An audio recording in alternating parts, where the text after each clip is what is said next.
Um ator, conto histórias. Quero levá-lo comigo em uma viagem.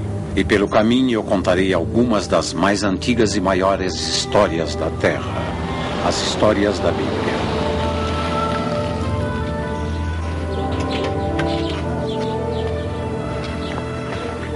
Chegamos agora a um momento trágico e triunfante do Novo Testamento. A paixão, crucificação e ressurreição.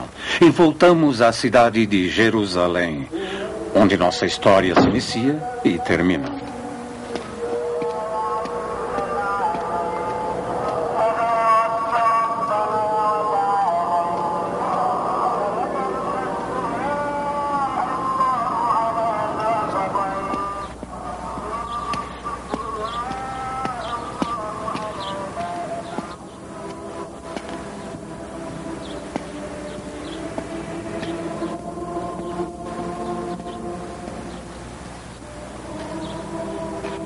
Após a queda de Roma, a cristandade estava no local ideal, em tempo e espaço, para prosperar através da estrutura abandonada do Império Romano. Mas a Bíblia ainda não era muito propagada. Entretanto, os monges da Inglaterra começaram a pregar na língua saxônica. Com o crescimento da Inglaterra, a Bíblia foi traduzida várias vezes, até a atual riqueza da língua inglesa. O rei Alfredo o Grande, pessoalmente, traduziu parte de uma das versões. Aqui está Moisés exortando os israelitas no inglês antigo. Suze etia Abraham Scott, from Chatterfreias, Suze Asfir Ered, Bom dia Morals Meteor Niclerant. Em inglês moderno é: e o eterno Deus de Abraão, o Senhor da criação, que a este campo protege, valente e forte com a mão poderosa.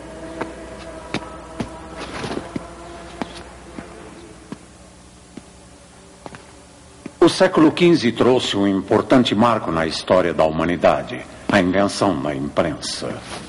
O imenso poder da palavra escrita foi multiplicado milhares de vezes, quando pôde ser duplicado e circulado. Por conseguinte, este foi um benefício incomensurável ao mundo e também à fé cristã.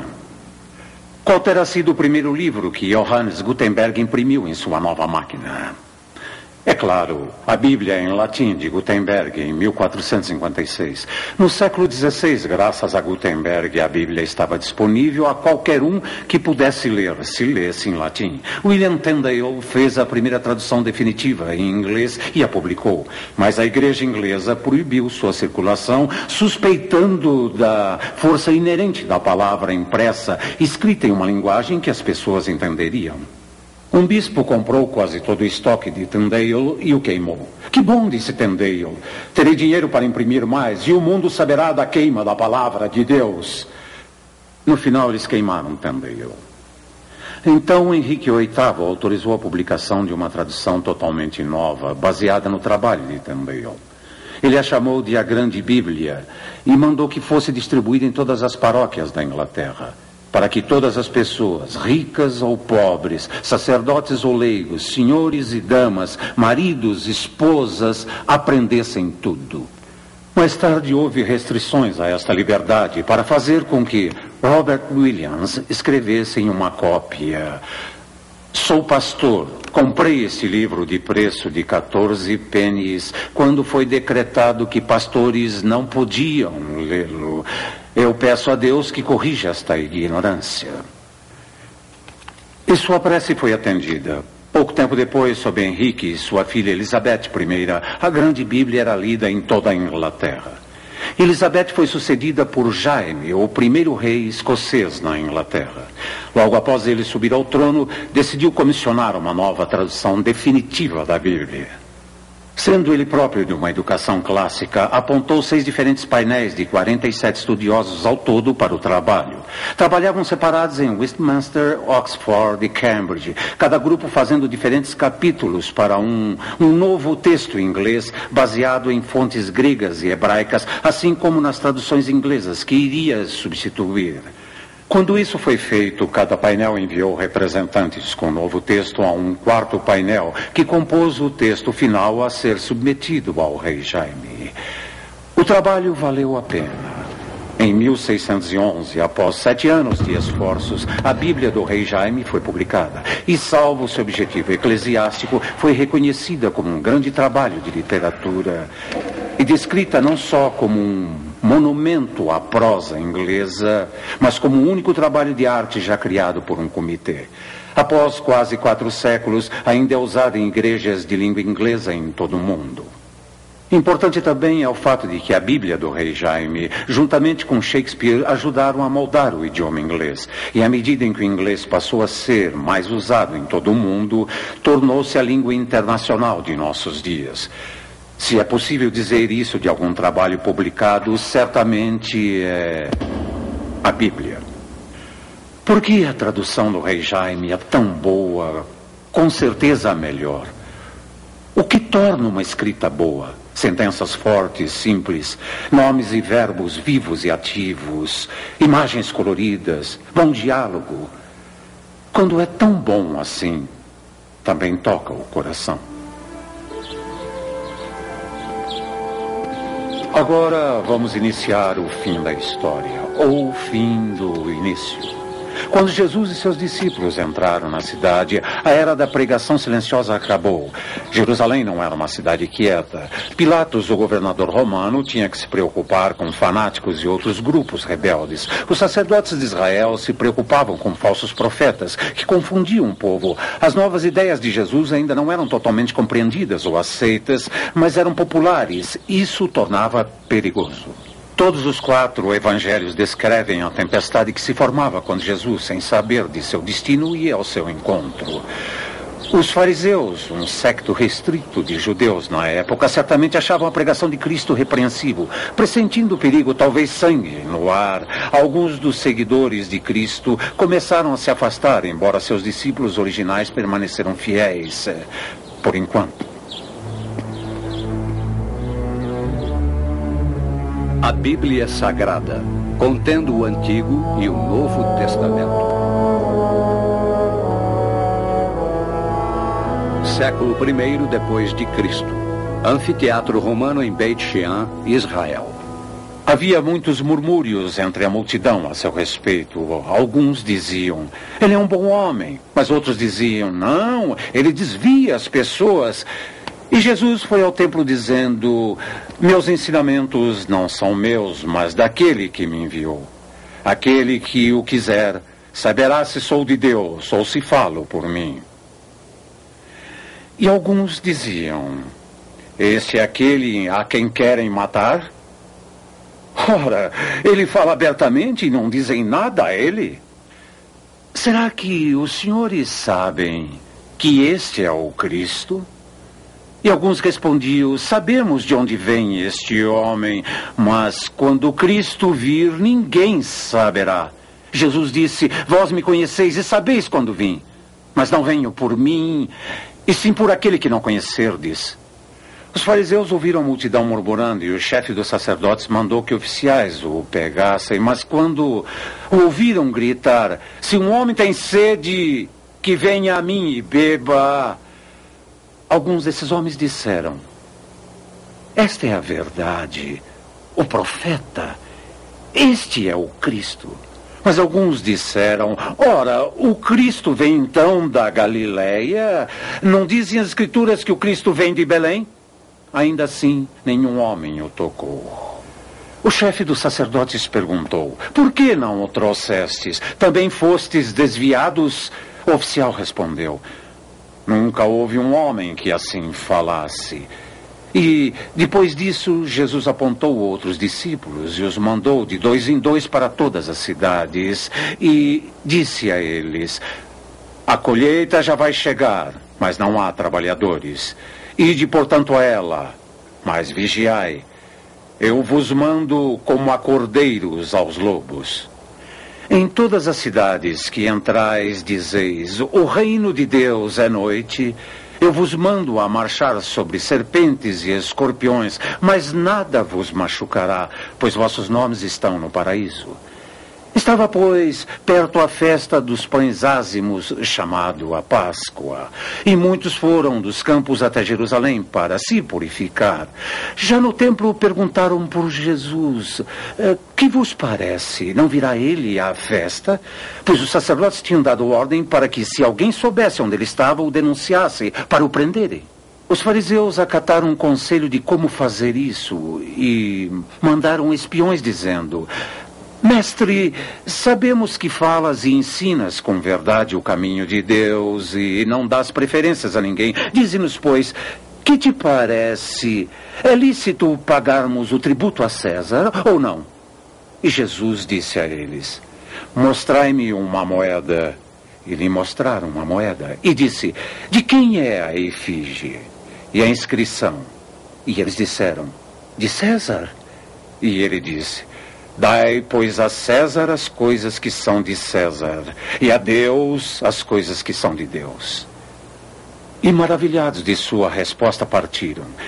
Como a Páscoa estava próxima, os principais sacerdotes, os escribas e os anciãos do povo reuniram-se na sala do sumo sacerdote chamado Caifás e deliberaram prender a Jesus à traição e matá-lo.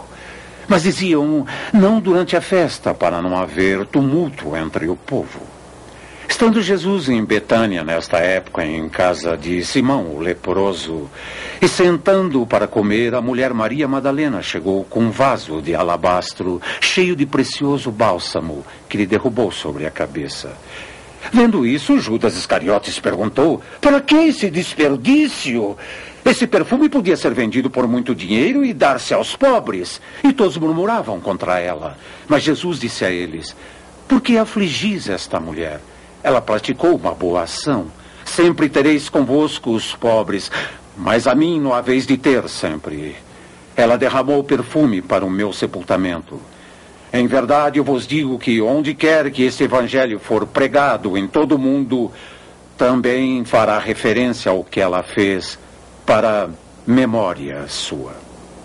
Mas Satanás entrou em Judas, embora fosse um dos 12. E ele foi ao chefe dos sacerdotes e disse a eles: que me quereis dar? Eu vô-lo entregarei.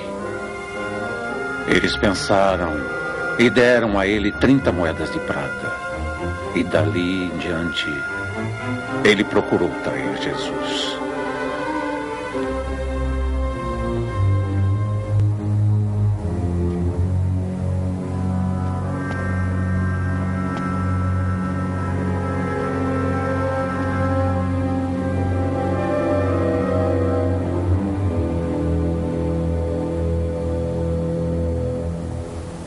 Este é o local da última ceia.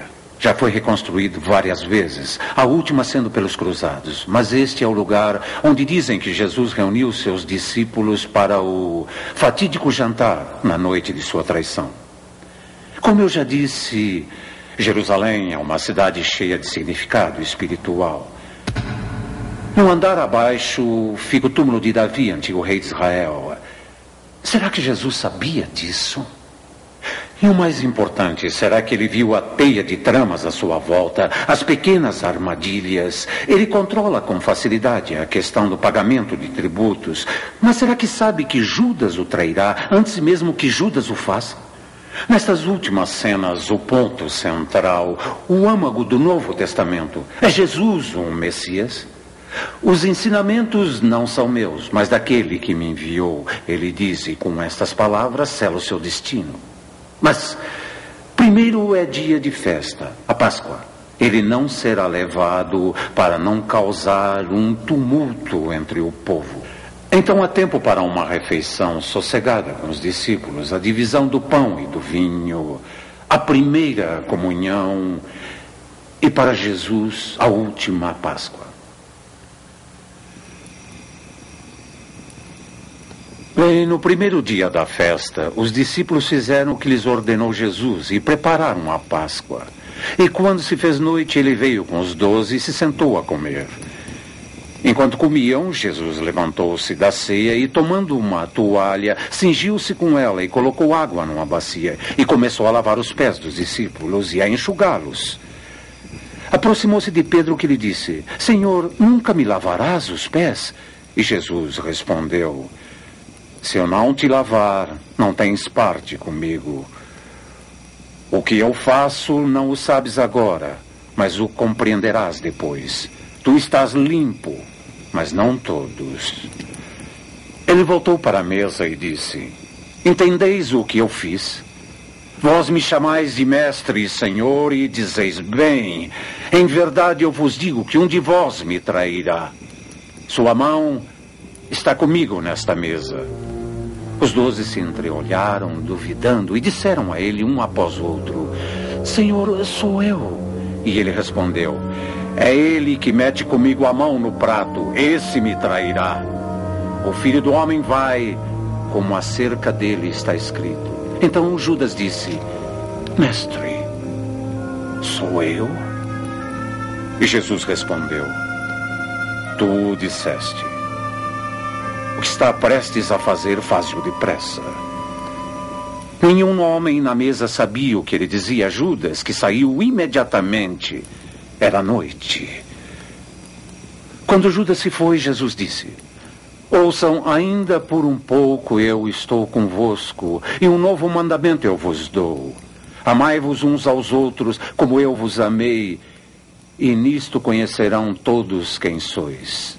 Pedro então disse: Senhor, para onde vais? E respondeu Jesus: Para onde eu vou, não pode seguir-me. Pedro disse: Senhor, por que não posso seguir-te agora? Por ti darei a minha vida. E Jesus respondeu: Tu darás a tua vida por mim? Primeiro senta-te e olha o custo. Não sabeis o que dizes. E Pedro disse: Ainda que me seja necessário morrer contigo, não te negarei.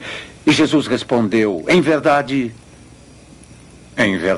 te digo que nesta mesma noite, antes que o galo cante, 3 vezes me negarás. E digo que o que está escrito deve ser cumprido. Jesus tomou o pão, abençoando-o, partiu-o e deu aos seus discípulos, dizendo: Tomai e comei, isto é o meu corpo. Ele tomou o cálice e, tendo dado graças, deu aos discípulos e eles beberam. E ele disse: Isto é o meu sangue, o sangue da nova aliança, que derramo por vós. Mas não mais beberei do fruto da vinha, até aquele dia em que o beber de novo no reino de Deus.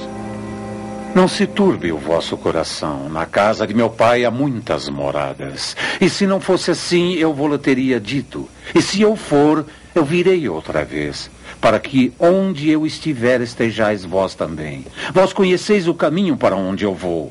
Disse-lhe Tomé: Nós não sabemos para onde vais. Como conheceremos o caminho? E Jesus disse: Eu sou o caminho, a verdade e a vida. Ninguém vem ao Pai senão por mim. Filipe disse: Senhor, mostra-nos o Pai. E Jesus disse: Há tanto tempo estou convosco e não me conheces, Filipe? Eu sou o Pai. Vós disso sabeis. Ele convosco estará, e eu não vos deixarei desolados. Ainda um pouco e o mundo não me verá mais. Mas vós me vereis, porque eu vivo, e vós também vivereis. Não temais em vossos corações. Se me amais, alegrai-vos, porque me vou. E agora, tendo-vos dito isso, já não falarei muito, pois se aproxima a hora. Levantai-vos, vamo-nos daqui, para que o mundo saiba que eu amo o Pai. E tendo cantado um hino, partiram para o Monte das Oliveiras. E Jesus disse a eles: Mas vem vindo a hora, já chegou, em que sereis dispersos cada um de vós e me deixareis só. No mundo tereis aflições, mas tende bom ânimo. Eu venci o mundo. E chegaram finalmente a um local chamado Getsemane. E então Jesus disse a seus discípulos: Assentai-vos aqui enquanto eu oro, e vigiai. Tendo ido um pouco mais adiante, prostou-se em terra e disse: Oh, Pai, se é tua vontade, afasta de mim este cálice. Todavia não se faça a minha vontade, mas a tua, Pai. Em agonia, ele orava. E seu suor era como grandes gotas de sangue caindo por terra. Então voltou a seus discípulos e encontrou-os dormindo. E disse a Pedro: Então, nem uma hora pudestes vigiar comigo? Na verdade, o espírito está pronto, mas a carne é fraca. Foi outra vez e orou dizendo as mesmas palavras. E quando voltou, achou-os outra vez dormindo, porque seus olhos estavam pesados. E disse a eles: Ainda dormis? Repousais. Olhai, é chegada a hora. Agora o Filho do Homem será entregue.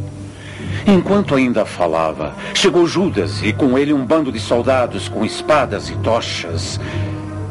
Jesus deu um passo à frente e disse: A quem procurais? E responderam: A Jesus de Nazaré. E Judas se chegou a ele e disse: Salve, mestre, e o beijou. E Jesus disse: Amigo, faze o que aqui vieste fazer. E eles vieram e o pegaram para levá-lo. Então Pedro, que tinha uma espada, puxou-a e feriu o servo do sumo sacerdote. E Jesus disse: Guarda a tua espada. Não deverei beber o cálice que o Pai me deu. Então o comandante amarrou Jesus.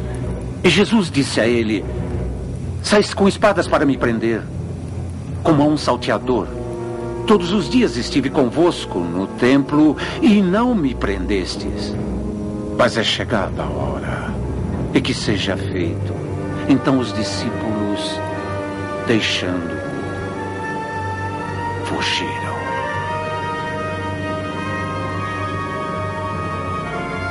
O evento da última ceia e da noite no jardim estão cheios de terror, traição, fé, amizade e surpresas. Cristo sabia de tudo desde o início e tinha que decidir o que dizer aos 12 e como. Isso feito, ele quer que tudo termine rápido.